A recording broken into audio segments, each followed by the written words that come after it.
बुल्ढाना जिले में कोरोना का प्रसार लगातार बढ़ रहा है। इस बीच शेगांव के नवोदय विद्यालय के 12 शिक्षक कोरोना पॉजिटिव मिले हैं। स्कूल से इतने अधिक मामले सामने आने के बाद अन्य शिक्षकों और छात्रों में चिंता बढ़ गई है।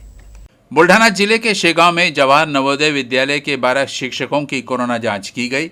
इसके बाद सभी की कोरोना जांच रिपोर्ट पॉजिटिव आई है। जिन शिक्षकों में कोरोना का संक्रमण पाया गया उन्हें हल्के लक्षणों के लिए स्कूल के आइसोलेशन वार्ड में रखा गया है और उनका इलाज चल रहा है। इन शिक्षकों के संपर्क में आए अन्य शिक्षकों और छात्रों की भी जांच की जा रही है। आपको बता दें कि जिले में अभी 692 कोरोना पॉजिटिव मरीजों का उपचार चल रहा है। लगातार बारिश और बादल छाए रहने के कारण इस साल विदर्भ में रबी फसल प्रभावित हुई है। अकोला जिले में पिछले 5 दिनों से बादल छाए हुए हैं, जिससे रबी फसल पर कीड़ों और बीमारियों का प्रकोप बढ़ने का अनुमान है। ऐसे में किसान काफी चिंतित है। इस बार ठंड के मौसम में बार बार आसमान में बादल छाए रहने से रबी की फसल पर बीमारियों का प्रकोप मंडराने लगा है। अकोला जिले में इस बार 1,14,112 हेक्टेयर में रबी की फसल हुई है। इनमें से गेहूं और चना की सबसे अधिक बुआई की गई है। शुरुआत में तो रबी के अनुकूल मौसम था, लेकिन दिसंबर महीने के आखिरी सप्ताह और जनवरी महीने में बादल छाए रहने से फसल खराब होने की स्थिति में पहुंच गई है। पिछले 18 दिनों में 3 बार बेमौसम बारिश की वजह से फलबाग और कई अन्य फसल के लिए नुकसानदायक रहा, लेकिन देर से बोई गई रबी फसल के लिए बारिश को फायदेमंद बताया जा रहा है। लेकिन मौसम में इस बदलाव से सबसे ज्यादा चना की फसल को नुकसान होगा। फसल को सुरक्षित बचाने के लिए किसानों को दवा और कीटनाशक के छिड़काव की भी जरूरत है, जिससे उत्पादन लागत बढ़ने के साथ ही किसानों को उत्पादन घटने की आशंका है। अकोला में सुबह के समय घना कोहरा छाए रहने से पूरा शहर कोहरे की चादर में लिपटा हुआ नजर आ रहा है। बादल छटने के बाद सुबह के समय कोहरा छाए रहने से मौसम बड़ा ही प्यारा लगता है। घना कोहरा छाए रहने से वाहन चालक सुबह के समय अपनी गाड़ी की लाइट जलाकर गाड़ी चलाते हुए दिखते हैं। इस बार अकोला में ठंड का मौसम कुछ अलग है। बार बार बादलों के छाए रहने से इस बार अकोला में ठंड के मौसम में सुबह के समय कोहरा छाया रह रहा है। कोहरे की वजह से सुबह के समय अकोला शहर हिल स्टेशन जैसे लगने लगा है। हालांकि बाद में दिन के समय धूप निकलने से कोहरा छट जा रहा है, लेकिन सुबह के समय तो घर से बाहर निकलने वालों को मुश्किल हो रही है। अकोला के सहकर नगर शिव स्मारक समिति और विदर्भ कला शिक्षक संघ द्वारा पतंग महोत्सव अंतर्गत सुंदर पतंग प्रतियोगिता का आयोजन किया गया। इस प्रतियोगिता में विद्यार्थी बड़े उत्साह से हिस्सा लिए और अपने बनाए गए पतंग के माध्यम से समाज को संदेश देने का प्रयास किया। शिव स्मारक समिति द्वारा आयोजित इस प्रतियोगिता में भाग लेने वाले विद्यार्थियों ने अलग आकार के और बहुत ही आकर्षक पतंग बनाए। इनमें तितलियां, चील, चमगादड़ और पक्षियों के आकारले पतंग शामिल थे। सहकार नगर में छत्रपति शिवाजी महाराज की प्रतिमा के पास आयोजित इस प्रतियोगिता में कुल 37 विद्यार्थियों ने भाग लिया।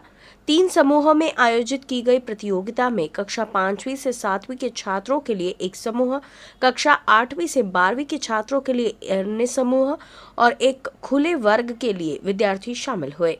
इस अवसर पर समीक्षा उगले, सत्यजीत छित्रे, शोभिता थोराट, प्रथमेश छित्रे और को स्मृति चिन्ह और प्रमाण पत्र देकर सम्मानित किया गया।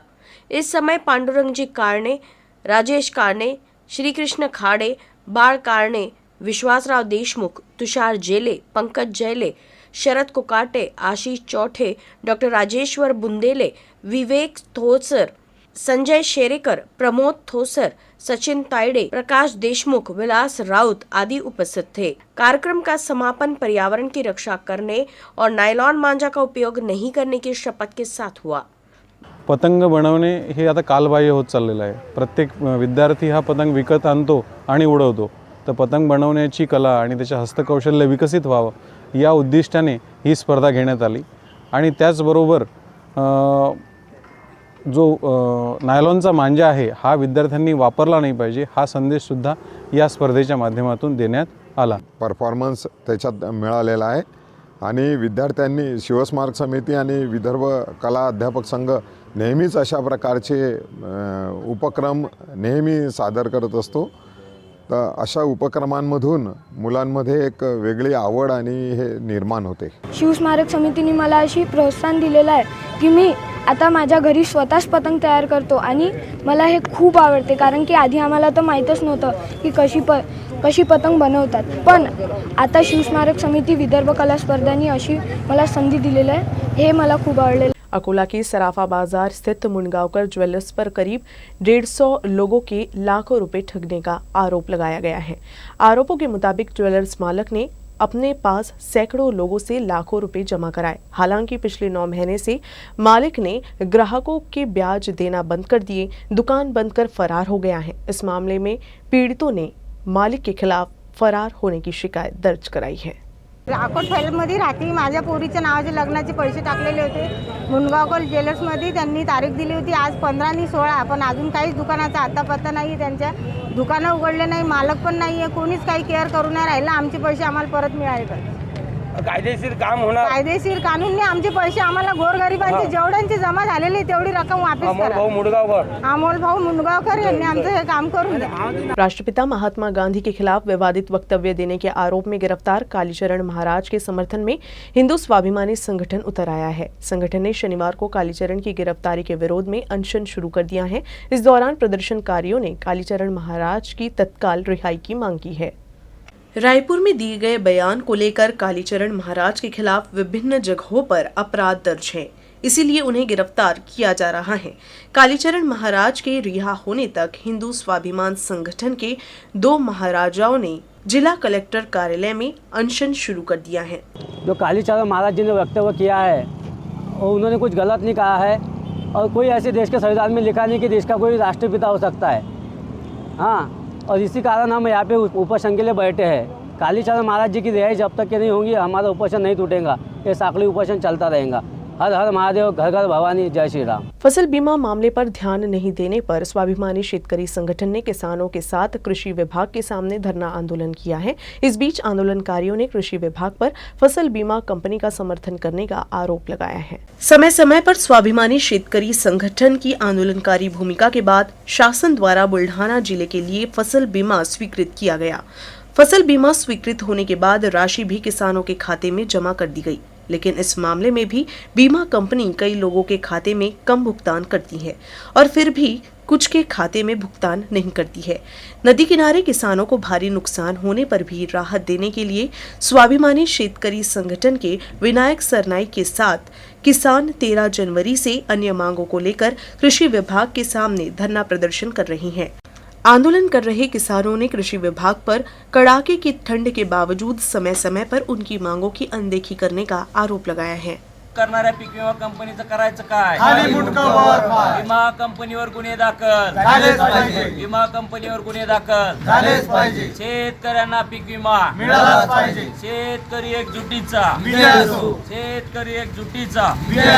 मानव सेवा फाउंडेशन और सामाजिक सार्वजनिक मंडल द्वारा अकोला में पिछले 3 वर्षों से प्रत्येक शनिवार को लेडी हार्डिंग अस्पताल, जिला सरकारी महिला अस्पताल में गरीब और जरूरतमंद नागरिकों को भोजन दान वितरित कर रहा है. इस शनिवार को भी संस्था की ओर से सेवा काम किया गया है. मानव सेवा फाउंडेशन द्वारा प्रत्येक शनिवार को जिला स्तर के अस्पतालों में भर्ती मरीजों के परिजनों को अन्नदान का वितरण किया जाता है. इस अनुदान वितरण का लाभ जरूरतमंद मरीजों के परिजन उठा रहे हैं. कोरोना संकट के दौरान मानव सेवा फाउंडेशन के भोजन वितरण कार्यक्रम से हजारों जरूरतमंद नागरिक लाभान्वित हुए. वितरण कार्यक्रम को इस शनिवार भी जबरदस्त प्रतिक्रिया मिली. इस मौके पर सुधीर बाबू ओहेकर, होले पाटिल, राहुल खंडालकर, रमेश कारणे, राजेश कालने, शुभम होले, शुद्धोधन अंजलि राहुल खंडालकर आदि सदस्यों का सहयोग प्राप्त हुआ. अकोला जिले के बालापुर में इस बार हजरत शाह शरफुद्दीन रहमतुल्लाह अलैह के दरगाह पर सालाना उर्स बड़ी ही सादगी से मनाया गया. यूँ तो बालापुर में हजरत शाह शरफुद्दीन रहमतुल्लाह अलैह का उर्स बड़ी धूमधाम से मनाया जाता है. संदल में अकोला, बालापुर, पातुर, खामगांव और आसपास के अन्य तहसील से भी श्रद्धालु पहुंचते हैं. लेकिन इस साल कोरोना के बढ़ते संक्रमण को देखते हुए बड़ी ही सादगी के साथ हजरत शाह फरुद्दीन रहमतुल्लाह अलैह का उर्स बड़े ही सादगी के साथ मनाया गया. नागरिकों ने अपने घर से फूल चादर बड़ी ही सादगी से लाकर दरगाह शरीफ में पेश की। दरगाह कमेटी की ओर से आकर्षक साज सजावट की गई थी। इस दौरान बालापुर पुलिस की ओर से तगड़ा बंदोबस्त भी लगाया गया था।